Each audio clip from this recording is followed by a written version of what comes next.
မင်္ဂလာပါပရိသတ်တို့ Hub ကနေပြန်လည်ကြိုဆိုလိုက်ပါတယ်ဒီတစ်ခါဗီဒီယိုမှာတော့ Jujutsu Kaisen ပရိသတ်တွေအတွက်မော်ဆရာတွေအသုံးပြုခဲ့တဲ့ဇာတ်လမ်းတွေက domain တွေအကြောင်းကိုအသေးစိတ်ရှင်းပြပေးသွားမှာဖြစ်ပါတယ်ပထမဆုံးသူတို့ရဲ့ domain တစ်ခုချင်းစီကိုမရှင်းပြခင် domain ဆိုတာဘာတွေလဲရှင်းပြခြင်းပါတယ် domain ဟာမြန်မာလိုပိုင်းတဲ့နယ်မြေလို့အဓိပ္ပာယ်ရပြီး domain expansion ကတော့နယ်မြေချဲ့ထွင်ခြင်းလို့မြန်မာမှုပြုနိုင်ပါတယ်Jujutsu Kaisen တွေကမော်ဆရာတွေဟာလူတွေရဲ့စိတ်အငြိကြေးတွေကနေဖြစ်ပေါ်လာတဲ့ကျင်းစာကောင်းတွေကိုတုတ်တင်ရှင်းလင်းဖို့သူတို့ရဲ့ထိုးခဲ့တဲ့ကျင်းစာစွမ်းအင်နဲ့ကျင်းစာနည်းပညာတွေကိုအသုံးပြုနိုင်ကြပါတယ်။ Domain expansion ဆိုတာသူတို့ရဲ့ကျင်းစာနည်းပညာကိုသူတို့ဘေးနာပေ90လောက်အကွာထိဆန်းထုတ်လိုက်တာဖြစ်ပြီးအဲ့ဒီဆန်းထုတ်လိုက်တဲ့နေရာကသူတို့စိတ်တိုင်းကျထိန်းချုပ်နိုင်တဲ့ပိုင်းနဲ့နေမြေဖြစ်လာရပါ။အဲ့ဒီနေမြေထဲမှာရန်သူတွေကိုတိုက်ခိုက်ဖို့သူတို့ရဲ့ကျင်းစာနည်းပညာတွေကိုစိတ်ကြိုက်ထုတ်သုံးနိုင်ပါတယ်။မော်ဆရာတွေကတယောက်နဲ့တယောက်ကျင်းစာနည်းပညာတွေမတူညီကြတာကြောင့်သူတို့ဖန်တီးချဲ့ထွင်လိုက်တဲ့ domain တွေကလည်းမတူညီကြပါဘူး။ဒါပြင်ဇလန်ထဲမှာမော်ဆရာတွေကိုယာရုစစ်စင်ခွဲခြားထားတာကြောင့် grade 1နဲ့ special grade မော်ဆရာတွေလိုလူနေစုကသာဒီစွမ်းကိုအသုံးချနိုင်တာဖြစ်ပါတယ်။ဇလန်ထဲမှာတော့မတူညီတဲ့ domain expansion 14ခုကိုပြသထားပါတယ်။ပရိသတ်တို့ဗီဒီယိုမစတင်ခင်တခုတတိပေးချင်တာကအခုဖော်ပြသွားမယ့် domain တွေကတချို့က manga တွေကဟာတွေပါဒါကြောင့်မန်ဂါမဖတ်ရသေးတဲ့ပရိသတ်တွေနဲ့မန်ဂါကိုလုံးဝမဖတ်ဘဲအန်နီမေမဲ့တည်တံ့ကြည့်မဲ့ပရိသတ်တွေအတွက် spoiler နဲ့ငယ်ပါဝင်ကြောင်းသတိပေးချင်ပါတယ်ဗျ။ကဲအဲ့တော့စလိုက်ကြရအောင်။ Number 1 Tamil Content Counter သို့မဟုတ် Coffin of the Iron Fortress ဒီ domain expansion ကိုတော့တဘာဝဘေးရန်ရဲ့ကျင်းစာကောင်ဖြစ်တဲ့ Joko ဟာအသုံးပြုပါတယ်။ဒီ domain ကနေဖန်တီးလိုက်တဲ့ပတ်ဝန်းကျင်ဟာမီးတောင်ရှင်တစ်ခုရဲ့အတွင်းပိုင်းနဲ့ဆင်တူပါတယ်။ကြောက်တုံးကြီးနှစ်ခုကိုအလဲကအကွဲကြောင်ကြီးခံကပိတ်ချလိုက်ပြီးမြေအောက်ကနေချော်ရည်တွေထွက်လာပါတယ်။အဲ့ဒီ domain တွင်ကအပူဟာအရန်ကိုကြီးလွန်တာကြောင့်တာမန် Jujutsu မော်ဆရာဆိုရင် domain ထဲရောက်တာနဲ့ချက်ချင်းလောင်ကျွမ်းသွားနိုင်ပါတယ်။ဒီ domain မျိုးစားကို lethal domain လို့ခေါ်ပြီးဒီ domain တွေမှာ sure hit effect လို့ခေါ်တဲ့ domain တွေကရန်သူတွေကိုတေချာပေါက် damage ပေးတဲ့တက်ရောက်မှုပါဝင်ပါတယ်။အသုံးပြုသူဟာပတ်ဝန်းကျင်ကိုလိုသလိုထိန်းချုပ်နိုင်ပြီးဒီထဲမှာတော့ Joko ဟာ Gojo နဲ့ Yuji ကိုအရေးပြောင်းနေတဲ့ကြောက်တုံးတွေနဲ့ဖြစ်ပါတယ်။ Joko ဟာဒီ domain ကို Gojo Satoru တယောက်တည်းကိုသာအသုံးပြုခဲ့တာဖြစ်ပေမဲ့ Gojo ရဲ့ limitless နည်းပညာကြောင့် domain ရဲ့အစွမ်းကတိတ်မတိရောက်ခဲ့ပါဘူး။ဒါပေမဲ့ဒီလိုပြောလို့ဒီ domain ကအားနည်းတယ်လို့ပြောချင်တာမဟုတ်ပါဘူးဇလန်တွေကကိုဂျိုမဟုတ်တဲ့တခြားဇက်ကောင် dress ဆိုရင်ဒီ domain ဟာချက်ချင်းသေသွားစေနိုင်တဲ့တိုက်ကွက်ဖြစ်ပါတယ်ကိုဂျိုတယောက်ထဲကပဲဒါကိုကောက်ွယ်နိုင်ခဲ့တာပါနံပါတ်2နတ်ဆိုးချောင်းဆောင်သို့မဟုတ် Malevolent Shrine ဒီ domain ဟာဇလန်ရဲ့အကျန်းတကအကျန်းဆုံးချိန်သားပြီးစုခုနအသုံးပြုခဲ့တဲ့ domain ဖြစ်ပါတယ်။နာမည်အတိုင်းပဲနတ်ဆိုးချောင်းဆောင် domain ဟာအလယ်မှာတင်းငယ်တဲ့ဗုဒ္ဓကျောင်းဆောင်တစ်ခုရှိပြီးကျောင်းဆောင်ရဲ့လေးဘက်လေးရန်ဝင်းမတစ်ခုစီမှာကြီးမားတဲ့နတ်ဆိုးပါးစပ်ကြီးတွေရှိပါတယ်။ဒီ domain ရဲ့တေချာပေါက်ထိစေတဲ့တက်ရောက်မှုကတော့ domain နဲ့ဝင်လာသမျှလူတိုင်းနဲ့အရာဝတ္ထုတိုင်းကိုအမုံဖြစ်သွားတဲ့အထိအပိုင်းပိုင်းဖြတ်ပစ်တာပဲဖြစ်ပါတယ်။အဲ့ဒီပိုင်းဖြတ်မှုတွေဟာစုခုနာရဲ့ကျင်းစာတိုက်ကွက်နှစ်ခုဖြစ်တဲ့ Cliff နဲ့ Dismantle လို့ခေါ်တဲ့ဖြတ်တောက်မှုတွေကိုအခြေခံထားတာပါ။ domain ကပျက်စီးသွားတာဒါမှမဟုတ်စုခုနာကအလုံးအင်မတန်တိုင်းရသွားတာအဲ့လိုအခါမျိုးတွေမှာစုခုနာဟာ domain ကိုဆက်လက်ထိန်းသိမ်းထားနိုင်ခြင်းမရှိဘဲ domain ပြတ်ပြတ်သွားပါတယ်။စုခုနာဟာ domain ထဲမှာတရှိမဟုတ်တဲ့ပစ္စည်းတွေကို Dismantle ဖြတ်တောက်မှုနဲ့တိုက်လေးရှိပြီး Cliff ကိုတော့ကျင်းစာစွမ်းရင်ပါရှိတဲ့သူတွေပေါ့အသုံးပါတယ်။စုခုနာဟာအကာအရံမပါဘဲနယ်မြေချဲထွင်ခြင်းကိုပြုလုပ်နိုင်ပြီးအပြန်အလှန်နေတဲ့သူရန်သူတွေဟာအဲ့လိုနယ်မြေချဲထွင်ခြင်းမျိုးပြုလုပ်တဲ့အခါ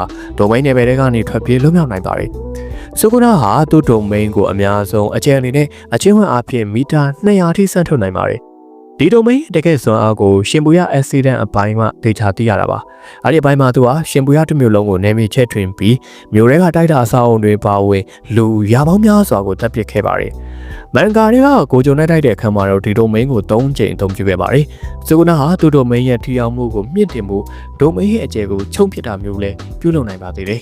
။နံပါတ်3အကန့်အသတ်မရှိဗလာနေမီသို့မဟုတ် unlimited void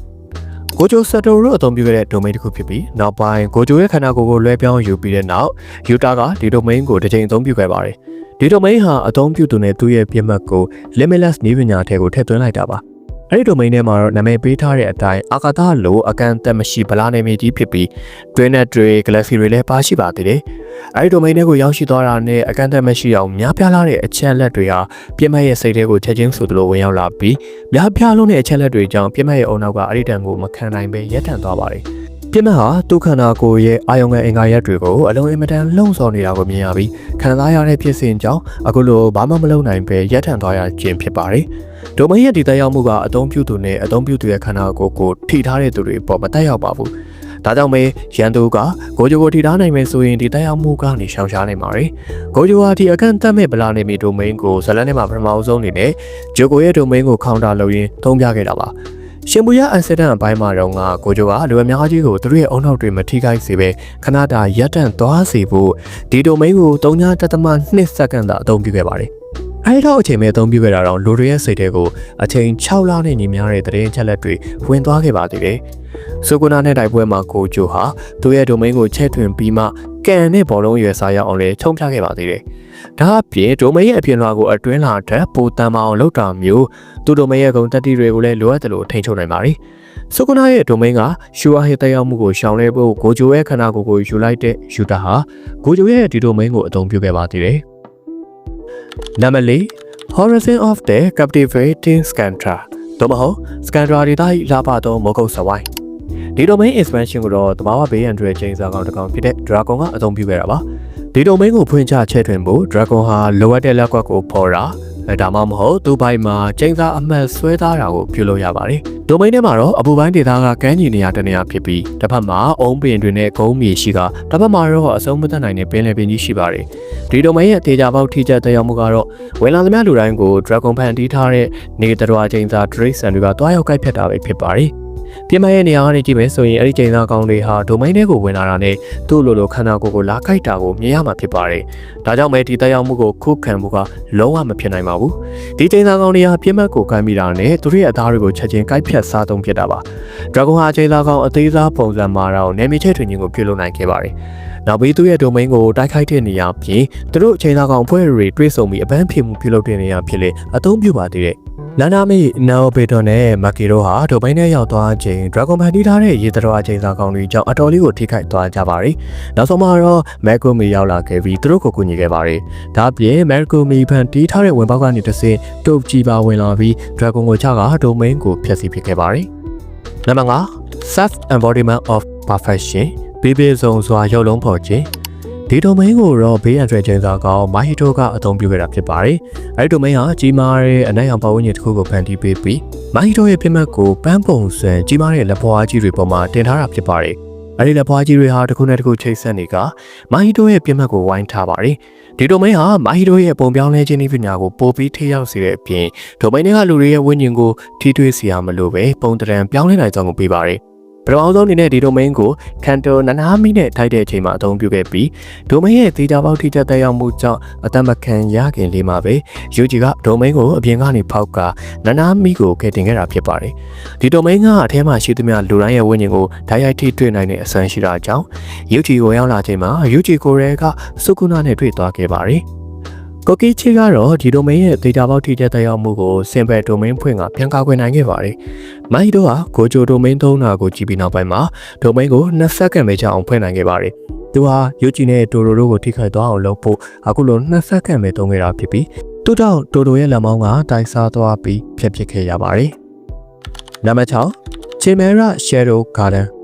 ်ပစ္စယုပအရေးဥယျာဉ်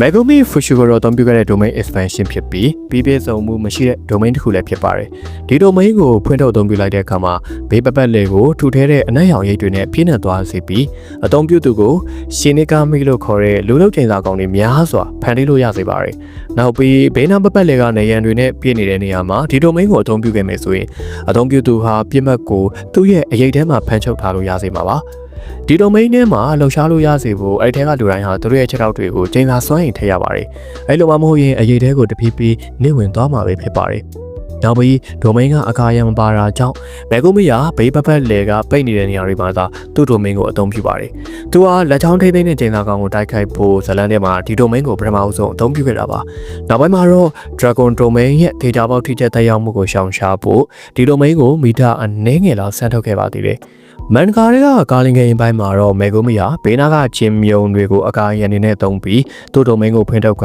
ရှေခေကမော်ဆရာဖြစ်တဲ့ Register ကိုပိတ်လောင်ဖမ်းချုပ်ခဲ့ပါတယ်ဒီဒိုမိန်းကပြီးပြည့်စုံမှုမရှိတာကြောင့်တခြားဒိုမိန်းတွေလိုဒေတာပေါက်ထိချက်တက်ရောက်မှုကိုမပေးစွမ်းနိုင်ဘူးဆိုပေမဲ့သူအသုံးပြုနေတဲ့အရေးချိန်စာကောင်10ပါးနည်းပညာကိုတော့120ရာခိုင်နှုန်းထိတိုးမြင့်ပေးနိုင်ပါတယ်မေဂိုမီယာအရေးထဲမှာပစ္စည်းတွေကိုတင်ထားနိုင်တယ်ဆိုပေမဲ့အဲ့ဒီပစ္စည်းတွေရဲ့အလေးချိန်ကသူမထားရတယ်လို့ဖြစ်နေမှာပါဒါကြောင့်ပဲမော်ဆီယာမက်ဂီစတာကကား3စီးကိုဆင့်ခေါ်ပြီးမက်ဂူမီရဲ့ဒိုမိန်းတွေကိုထက်ကပျက်စီးအောင်လုပ်ခဲ့တာပါဇာတ်လမ်းထဲမှာတော့မက်ဂူမီရဲ့ဒိုမိန်းပြီးပြည့်စုံသွားတာကိုမပြသခဲ့ပါဘူးနံပါတ်9 The Great Domain သို့မဟုတ်တုတ်တန်နေမီဒီဒိုမိန်းကိုတော့ကတ်တိုဆိုကိုရိုရဲ့ယောဂကတ်ချိန်သာကောင်းနေတဲ့တကောင်ဖြစ်တဲ့ Diet ကအသုံးပြုခဲ့တာဖြစ်ပါတယ်။သူဟာတရားဝင် Special Grade ချိန်သာကောင်းနေတဲ့တကောင်ဖြစ်ပြီးဒီဒိုမိန်းဟာဖွင့်ထုတ်လိုက်တဲ့အခါပြင်မတ်ကိုတောအုပ်တစ်ခုတည်းကခေါင်းတလားတစ်လုံးထဲမှာပိတ်ထားမှာပဲဖြစ်ပါတယ်။အဲ့ဒီလိုခေါင်းတလားထဲမှာပြင်မတ်ကိုပိတ်ချလိုက်တာကဒီဒိုမိန်းရဲ့ဒေတာပေါက်ထိချက်တက်ရောက်မှုဖြစ်ပြီးအဲ့နောက်မှာတော့ချိန်သာကောင်းဟာသူ့ဘယ်ဘက်လက်ကိုလက်သီးဆုပ်ကညာဘက်လက်ပေါ်ကိုရိုက်ချလိုက်ပါတယ်။အဲ့လိုလက်ကကိုဖော်လိုက်တဲ့အခါမှာတော့ကိုနာကခေါင်းတလားအပေါ်မှာကြောက်တုံးကြီးတုံးပေါ်လာပြီးခေါင်းတလားကိုမြေကြီးထဲဝင်သွားအောင်ဆောင်းချပါတယ်။အဲဒီကြောက်တုံးကြီးနေရာကျသွားပြီဆိုတာနဲ့ယောဂကိုက်ကျင်းသာကောင်းဟာ3ထိရှိပါတယ်။3ရောက်ပြီဆိုတာနဲ့ပြက်မဟာကြောက်ယောဂကူးဆက်ပြီးတိတ်ဆုံးသွားမှာဖြစ်ပါတယ်။ဒီဒိုမိန်းကိုတော့မိန်နဲ့သူမရဲ့မောင်ဖြစ်သူယိုတို့အပေါ်မှာအသုံးပြုခဲ့တာပါ။မိန်ဟာခေါင်းတလားနဲ့ပိတ်ခံလာရပေမဲ့ဗစိန်နဲ့ဖောက်ကပြန်ထွက်လာခဲ့ပါတယ်။သူမောင်လေးကတော့စင်ပယ်ဒိုမိန်းကိုဖွင့်ပြီးခေါင်းတလားတွေကနေလွတ်မြောက်သွားပါတယ်။အဲဒီနောက်မှာတော့မိန်ဟာယောဂကတ်ကျင်းသောကောင်ကိုအနိုင်ယူပြီးဒိုမိန်းကိုဖျက်ဆီးပစ်ခဲ့ပါတယ်။ဒါကတော့ဂျူဂျူဆုခိုင်ဆန်တွေကဒိုမိန်းတွေအကြောင်းပဲဖြစ်ပါတယ်။ဇလန်ထဲမှာစုစုပေါင်းဒိုမိန်း14ခုပါဝင်ပြီးဒီဗီဒီယိုထဲမှာတော့ဖတ်1အနေနဲ့9ခုကိုတေချာလေးရှင်းပြပေးခဲ့ပါတယ်။ကြည့်နေတဲ့ပရိသတ်တို့ရောအခုဖော်ပြသွားတဲ့ဒိုမိန်းတွေကဘယ်ဒိုမိန်းကိုတော့အကြိုက်ဆုံးပါလဲ။comment မှာရေးပေးခဲ့ကြပါဦးနော်။အခုလိုဗီဒီယိုလေးကိုအဆုံးထိကြည့်ရှုပေးလို့ကျေးဇူးတင်ပါတယ်။ Part 2မှာနောက်ထပ် Domain Expansion ခုနဲ့တူပြန်လာခဲ့ပါမယ်ဗျ။